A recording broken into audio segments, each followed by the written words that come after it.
చాలామంది JNTUH students అడుగుతా ఉన్నారు.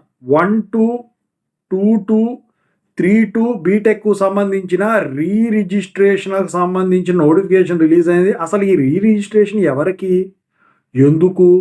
ఏంటి? అని చెప్పేసి అడుగుతా ఉన్నారండి. దాని గురించి చెప్పదలిచాను. ముందుగా అయితే ఇంతవరకు ఈ ఛానల్ సబ్స్క్రైబ్ చేసుకుని వాళ్ళు ఎవరైనా ఉంటే సబ్స్క్రైబ్ చేసుకొని ఈ వీడియోని లైక్ చేసి షేర్ చేయండి. మీకు కనుక నాతో మాట్లాడాలంటే కాల్ మీ 4 ద్వారా కాల్ చేయండి. తెలుగు ఇంజనీరింగ్ ఎడ్యుకేషన్ టెలిగ్రామ్ ఛానల్లో జాయిన్ అవ్వండి. ఈ వీడియోకి హైప్ ఇవ్వండి. ఇక టాపిక్లో వెళితే ఏంటంటే చాలామంది స్టూడెంట్స్ అడుగుతా ఉన్నది రిజిస్ట్రేషన్ అంటే ఏంటి? సో రిజిస్ట్రేషన్ అనేది అందరికీ ఉంటుందా? సో ఇక్కడ ఏంటంటే రిజిస్ట్రేషన్ అనేది జనరల్గా ఫర్ ఎగ్జాంపుల్ కొంతమంది క్యాండిడేట్స్ D10 అయ్యి ఇప్పుడు మీతో పాటు జాయిన్ అయ్యారు మళ్ళీ జూనియర్స్తో. అప్పుడు రెగ్యులేషన్ మారిపోయినా లేకపోతే రెగ్యులేషన్ మారకపోయినా రిజిస్ట్రేషన్ చేయాల్సి ఉంటుందన్నమాట. పాత రిజిస్ట్రేషన్ క్యాన్సిల్ అవుతుంది కాబట్టి.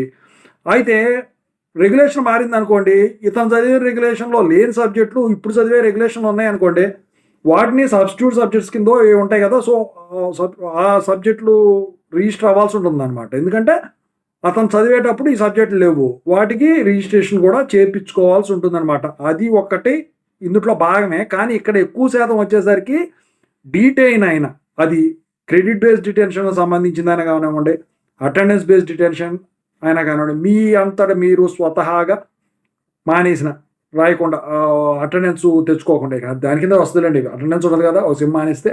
సో అలా డిటైన్ అయ్యి రీజాయిన్ అయినా కూడా ఈ రిజిస్ట్రేషన్ అనేది అప్లికబుల్ అవుతుందన్నమాట.